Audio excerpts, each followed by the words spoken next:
Good morning. I'm Dr. David Ellison, Professor of Medicine and Chemical Physiology and Biochemistry at Oregon Health and Science University. I'm also a deputy editor of the Journal of the American Society of Nephrology. I'm joined today by Doctors Jonathan Cunningham and Ajay Singh to discuss their recent paper, JASN, entitled Daprodustat and Heart Failure in CKD. So would love it if you would introduce yourselves. Hi, my name is John Cunningham, and I'm a cardiologist and heart failure specialist at Brigham Women's Hospital. And I'm Ajay Singh. I'm a nephrologist in the renal division at the Brigham and Women's Hospital. Great. We're delighted to have you. Thanks so much for joining us. So your paper describes a secondary analysis of the ASCEND trial, which compared daprodustat with traditional ESAs in two patient groups, a group with CKD not on dialysis and a group with end-stage kidney disease who were being treated with dialysis. And daprodustat, and I'm sure you'll tell us more about this, is an oral hypoxia-inducible factor prolyl hydroxylase inhibitor that was recently approved in the United States to treat anemia for patients on dialysis, based in part on its non-inferiority comparison with traditional ESAs for dialysis patients. So here you focused on the effects of these drugs on heart failure. So maybe we could start by you telling us a little bit about what you view as the top-line results of your study. David, thanks so much for having us on. It's great to be here. So the purpose of the study was to investigate the centrally adjudicated heart failure hospitalization endpoint in this large population of patients with chronic kidney disease and anemia. And we had two parts. The first was to study the disease, not the drug. So to learn about rates of heart failure hospitalization and predictors. And I'm sure it's no surprise to the nephrology community that hospitalization for heart failure is unfortunately a common event in patients with kidney disease who are not on dialysis, and that history of heart failure, diabetes, and higher blood pressure are strong predictors of requiring hospitalization for heart failure. So that was the first part. And then in the second part, we compared the two study arms, either daprodustat or conventional erythropoietin, to see if there was any difference in the risk of heart failure hospitalization between the two groups. And this is important because daprodustat is a new therapy that we don't have as much experience with, and so we want to understand the full safety and efficacy profile of the drug. And what we found is that this wasn't this was a post hoc analysis, and so we were underpowered to see differences between the two groups.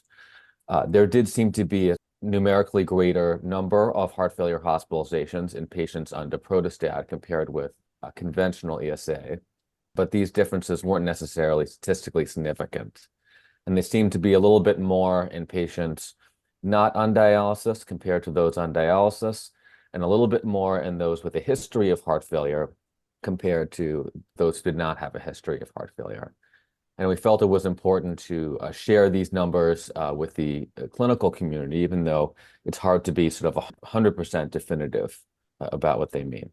Yeah, thanks very much. So going back to the first part of the analysis that you described, one interesting and perhaps expected observation was that irrespective of drug use, the incident rate of heart failure hospitalizations correlated directly with CKD stage. So the higher the CKD stage, the more heart failure hospitalizations there were. On the other hand, patients who were on dialysis had a lower rate of hospitalizations than patients did with stage 5 CKD who were not on dialysis.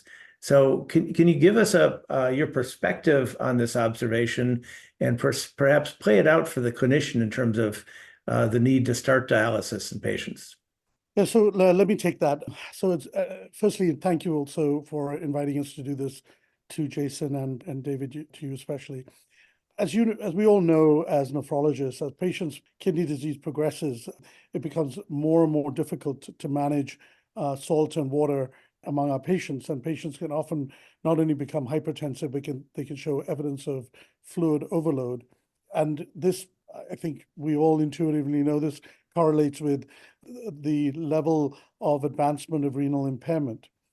In this trial, in the non-dialysis population, patients in the first year were followed fairly closely, and patients in the second year were seen about once a month at sites.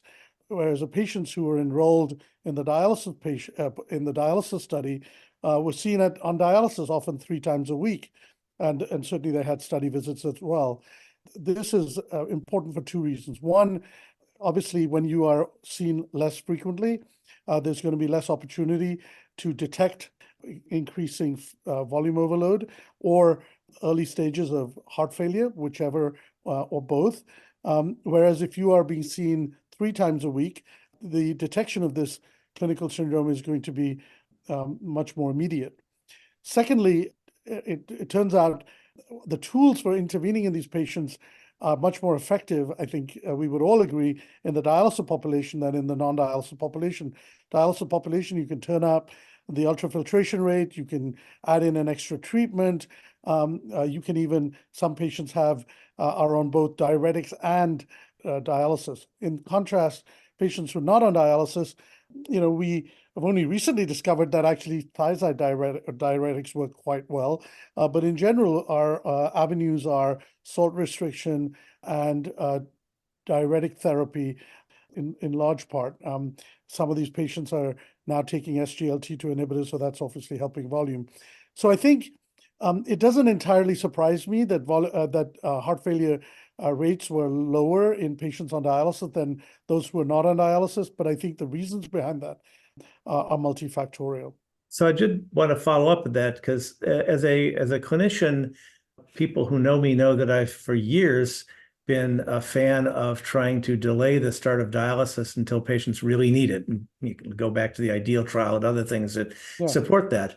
But this, raises the possibility that maybe that can be a mistake if people are developing more heart failure, and we might get better volume control by putting them on dialysis. Does that suggest any change to the way you would approach patients like this? I'm in your school of practice. I tend to try and delay the beginning of or the start of dialysis as long as possible, within reason, of course. I don't have a specific GFR cutoff, and I think you don't either. If a patient has incipient heart failure or has been admitted for heart failure, or they have refractory hyperkalemia, or they're starting to get symptomatic, I start them on dialysis. It's the patients who, and I think this is true even in the IDEAL study. I think the issue you were referring to was the sort of healthy start initiation of patients, which at least I vigorously objected to, which was that patients who had a GFR as high as between 10 to 15 mils per minute per 1.73 meters squared were being initiated on dialysis because they were healthy and relatively asymptomatic. I think that if a patient's starting to develop difficult to manage volume overload, or if they have some of the other factors that we all recognize and I alluded to, yes, you should think about starting dialysis. I'm not one to hold dialysis to the point where patients are coming in with emergent heart failure and requiring hospitalization. Yeah, thank you so much. I agree completely. So the next question I have, maybe it's for Dr. Cunningham as a cardiologist, and this is another one that really I get confused about. But you obviously observe more heart failure hospitalizations in patients with more advanced CKD. But how do you distinguish between heart failure and CKD-induced volume overload? And does that difference matter to the patient or to the clinician? And this is, of course, one we see commonly in clinical cardiology as well. As a heart failure cardiologist, I'm often referred patients for the indication of heart failure with preserved ejection fraction. Sometimes I try to write politely in my note that I'm not sure there's anything wrong with this patient's heart at all. I think that they're just moving. They have advanced CKD. They're moving closer to dialysis. And if they are insufficiently treated with diuretics or taking too much salt, they're liable to retain fluid and get hospitalized. So the adjudication process for heart failure hospitalization does not necessarily seek to distinguish too much between volume retention due to heart or due to kidney disease. And I think the reason for that is because it's very difficult to know for sure. Patients may have some heart disease and some kidney disease. And if they only had one of the two, maybe they'd be fine. But because they have both, they're prone to volume overload. And so I think what we were really trying to capture here was sort of admissions to the hospital for refractory volume overload. I do think that, hospital admission is a fairly high bar. So, there's many more patients who are with renal disease who are accumulating some volume at home and having their diuretics adjusted. So at least we sought to use sort of a harder endpoint here of patients who actually have to come in the hospital for a fairly serious event. Yeah, great, thank you. Your data hint that the number of first heart failure hospitalizations was greater in the Daprodustat group, but it was, as you suggested, not statistically significant. Given that the post hoc analysis showed higher heart failure hospitalization in the group with this Daprodustat, should clinicians conclude that there is a meaningful difference between traditional ESAs and Daprodustat in their practice at this point based on this study? So let me take that because it involves nephrologists, I guess, but certainly, John, jump in. My sense is that this is a post hoc analysis. This is a hypothesis setting. I think it's important information for the research community and for clinicians to be aware of. I don't think we're at the point where this should necessarily change practice or should prevent folks from using this drug. I think we're at a point where in patients, particularly who have a history of heart failure, they should be cautious about the use of Daprodustat till we get additional information, either additional trials, additional real world evidence, or specific sort of analyses using pre-existing lab specimens that were saved from this trial that can be analyzed for heart failure biomarkers. We need some additional data to either reassure us or to point us in the direction that this is a true signal. I think this is a post hoc analysis. It should be interpreted as such. Yeah. Do you have any comments about that, Dr. Cunningham? I agree completely. I think, whenever we talk about safety rather than efficacy, we try to lean on the side of sharing the information rather than focusing only on the p-value. So if you want to say that a drug really helps patients, you probably should be confident that in that statement statistically. But if there's concern about possible harm, I think you want to try to share that even if one can't be 100% sure that it's real, rather than sort of sweep it under the rug. So that's the goal in sharing these results. Well, if we assume for the moment then that maybe there is a little bit of excess risk with Daprodustat compared with traditional ESAs, I'm sure you spent a lot of time thinking about potential mechanisms that might underlie that difference. Can you speculate about what those mechanisms might be? Let me take one aspect of it, and then John, please jump in. I mean, I published years ago. I was the lead author on the CHOIR study, and as you recall, in that study, patients who were randomized to the higher hemoglobin arm at a higher rate of cardiovascular endpoints, driven mostly by heart failure, hospitalization, and mortality. And we speculated that this might relate to higher hemoglobin, might be a direct effect of the drug, and so on and so forth. But we never got to the bottom of it. And I think we're in a similar juncture here. We are comparing now a conventional ESA, erythropoiesis stimulating agent, with Daprodustat. We see the hint of a signal in non-dialysis patients. What's quite curious is that the risk doesn't seem to be evident in the initial phases of the trial. So, if you look at the Kaplan-Meier curves, they sort of deviate mostly in the second year, after a year. And so, that makes you think that, perhaps the drug itself isn't toxic. The patients have been exposed to the drug for a while. There was a direct toxicity of the drug. You would have seen it sooner.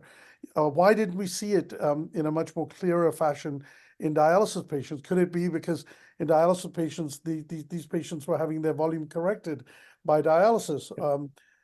So I think we're at a, could it be a class effect? Well, if that were the case, why don't we see the signal with roxadustat or with vadadustat, two other agents in the same class? Why don't we see it with desidustat that's being used in India in many hundreds of thousands of patients, also in the same class?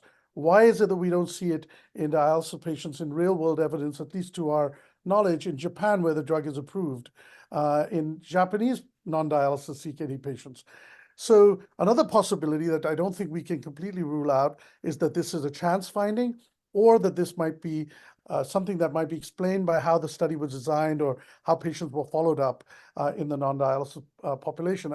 I think there's any number of reasons that you can speculate, but I don't think I personally have I've honed in on any one particular explanation at this stage.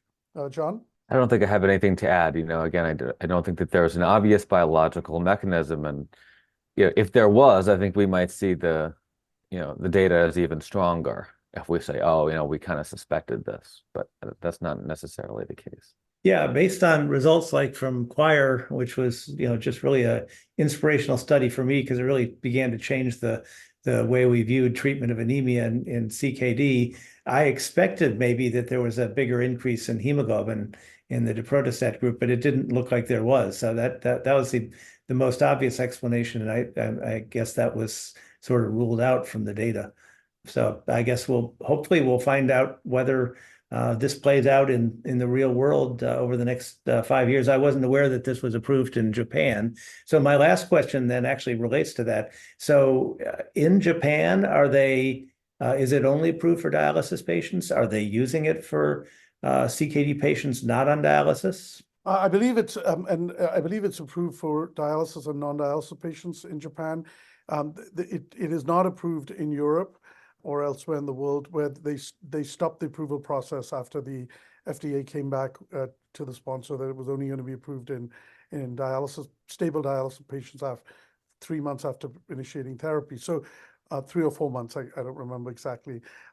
So I think so far we haven't seen, and again, I'm not an investigator, or I'm not monitoring the real world evidence or some of the regulatory scrutiny in Japan, so I can't tell you what the latest numbers are, but at least at the time that this drug was being reviewed, Daprodustat was being reviewed by the US FDA in October of 2023, we had not heard that there was any excess safety concerns with Daprodustat in CKD patients in Japan.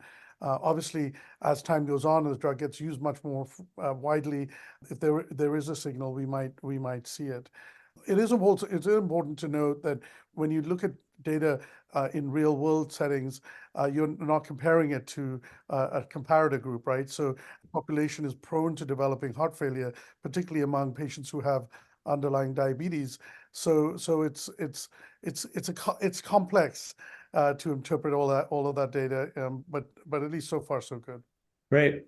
Well, I really enjoyed reading the paper. I thought it was written very well, and I thought it was interesting and certainly clinically relevant, and really appreciate your bringing it to JASN, and appreciate your taking the time today. Thank you, David. Thank you. Thank you so much.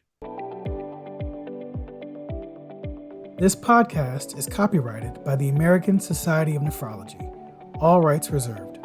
All content in this podcast is for informational purposes only and is not intended to be medical advice. This podcast should not be used in a medical emergency or for the diagnosis or treatment of any medical condition.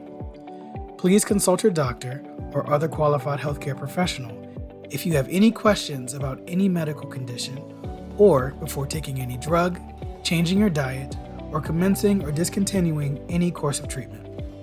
Thank you for listening to this podcast from the American Society of Nephrology.